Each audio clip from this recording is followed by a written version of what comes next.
in. Open your ears. Open your ears to the song. Open your ears to the song. Today will be a joyful day. Enter, rejoice, and come in. Open your hearts, everyone. Open your hearts, everyone. Open your hearts, everyone. Today will be a joyful day. Enter, rejoice, and come in. Don't be afraid of some change. Don't be afraid of some change. Don't be afraid of some change. Who do you think you are? Catchy title, don't you think? It's kind of a trick question, though. As you listen this morning, you will find out that my talk has little to do with who you think you are, and a lot more to do with the realities of how you are perceived by other people, especially your family members. The reading that was presented earlier, although well-rooted in humor, is a perfect example of how a legacy can be something completely unintended. Fact is, if we don't make some conscious efforts to create good memories with those we care about, that space will likely be filled with the not-so-good times instead. At some time in our lives, we all think about leaving a legacy, some sort of evidence that our life mattered and that we made a difference in the world and in the lives of those we love. I'm not going to share you my legacy today because my legacy is still being created by you. Patrick Lowry, a columnist for the Hays, Kansas Daily News, once wrote, what defines an individual's life? At what point, what instance, what singular event does one accomplish the one thing they will be remembered for after they're gone? Assuming, of course, they'll be remembered at all. For some people, it's easy, or at least on its face. Neil Armstrong, naturally, always will be associated with the legendary first step on the moon. Never mind that without the supporting cast of thousands of scientists through many years' time, there wouldn't have been the technology to carry Armstrong in his lunar armor to the moon in the first place.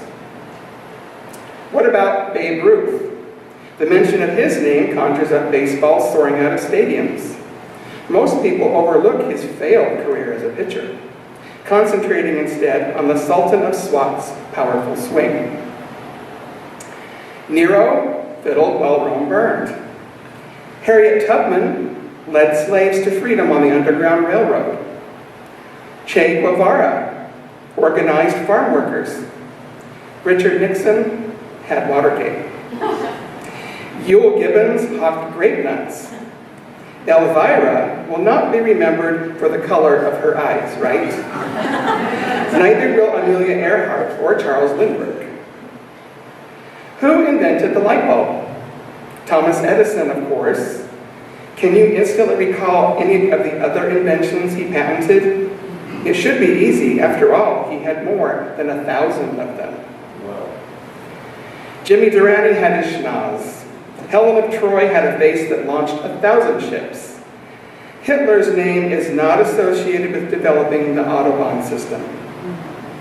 One of the flying Melindas might well have been awarded a Nobel Prize at some point. Nobody would know.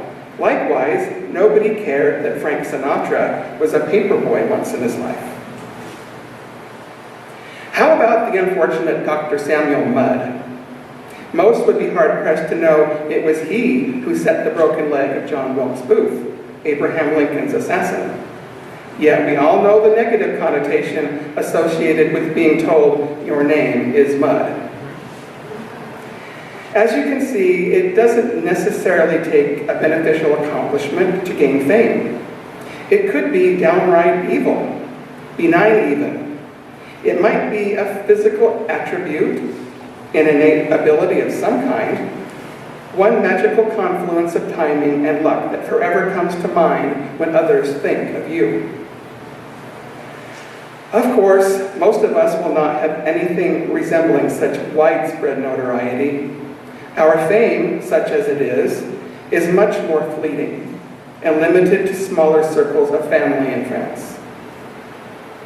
And yet, the same effect takes place even at our level. I can't help but smell Grandpa Raymond's cigars. It's a toss-up on Nana, either her smile or those Christmas cookies.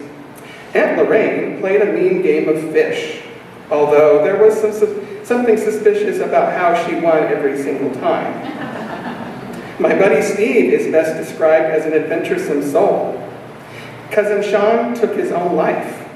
So did my friend Mark, but I remember him for his disarming charm, particularly with the ladies. Every person who passes leaves some kind of token behind for others to hold on to. It might be their ability to throw a curveball or run a successful business, or to be calm in the face of adversity.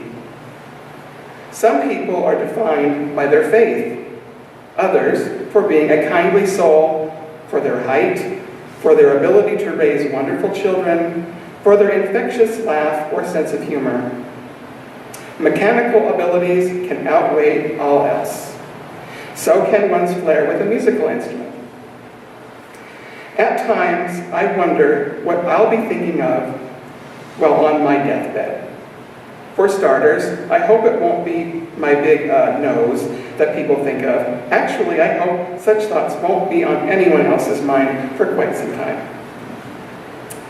I'd like to think I've yet to experience my defining moment. How depressing would it make one's existence, being aware that the best had already taken place? Knowing you've given your all and then having to hang around another 40 years or so. Fully conscious of the fact life slowly being sucked out of you one painstaking day after another. I'd also like to think I'll be around long enough to ensure my destiny takes place. To not fulfill one's purpose would have to be worse than doing it too soon. And not just because others wouldn't recall that special something that sets you apart. They'll remember something, it just might not be anything you would have preferred. I now want to share with you a sample of the amazing legacy of my grandma.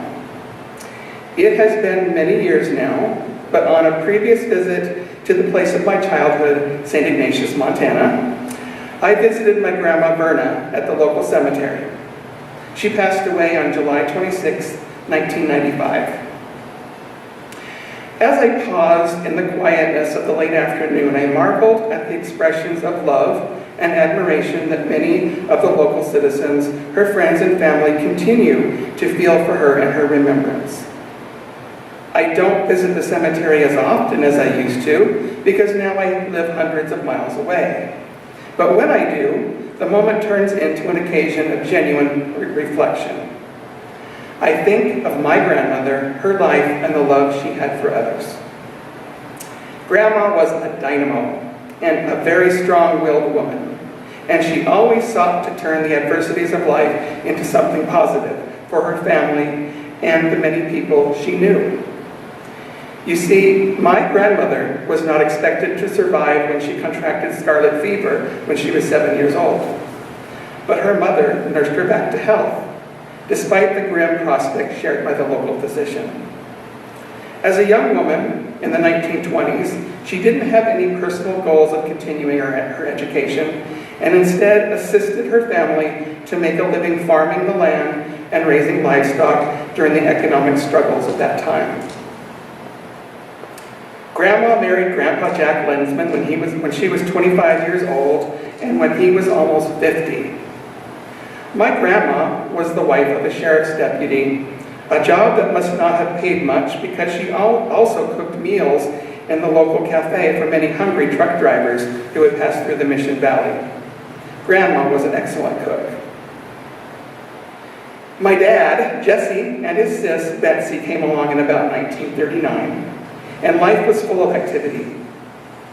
As a young mother, Grandma experienced some difficulties.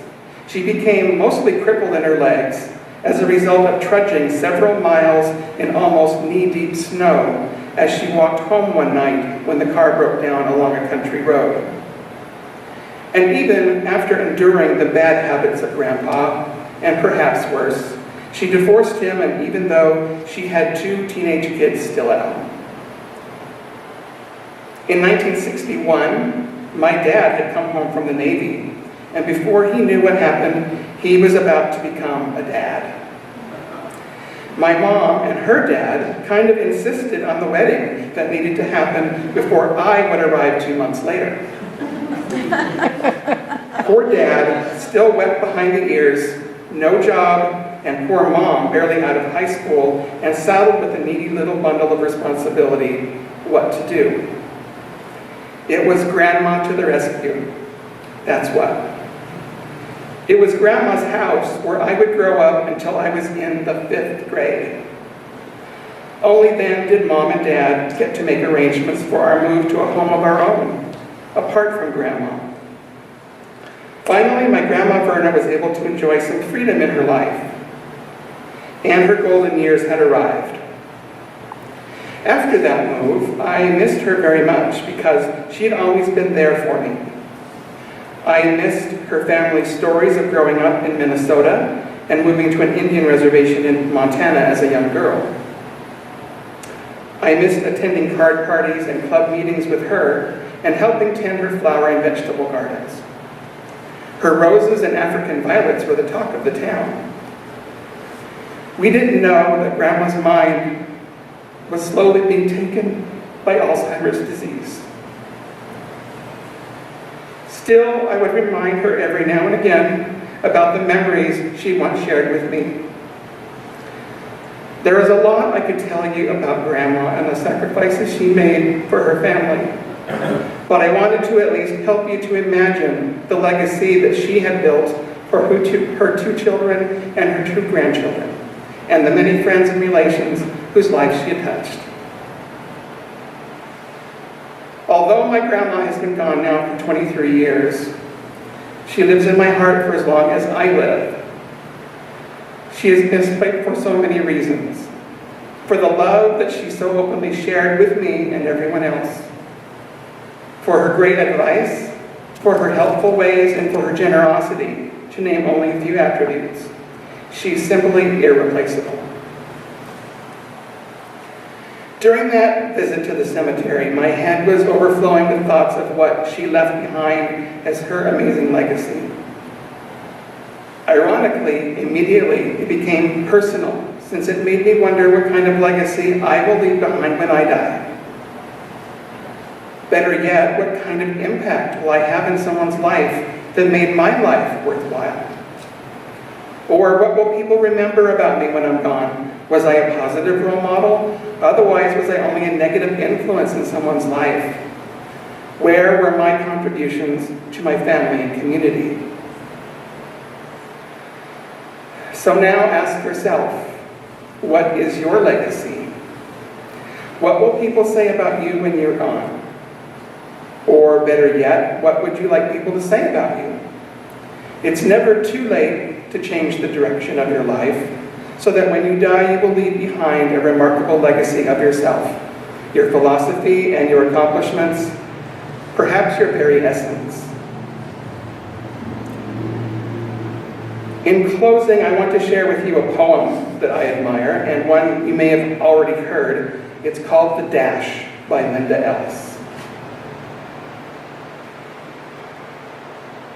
I read of a reverend who stood to speak at the funeral of his friend. He referred to the dates on her tombstone from the beginning to the end.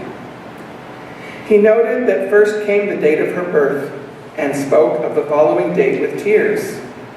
But he said what mattered most of all was the dash between those years.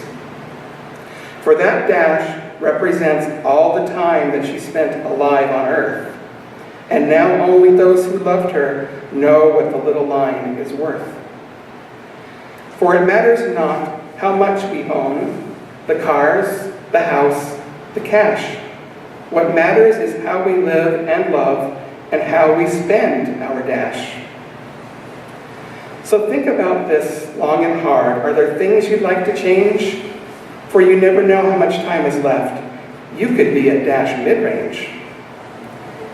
If we could just slow down enough to consider what's true and real, and always try to understand the way other people feel, and be less quick to anger, and show appreciation more, and love the people in our lives like we've never loved before. If we treat each other with respect, and more often wear a smile, remembering that the special dash might only last a little while.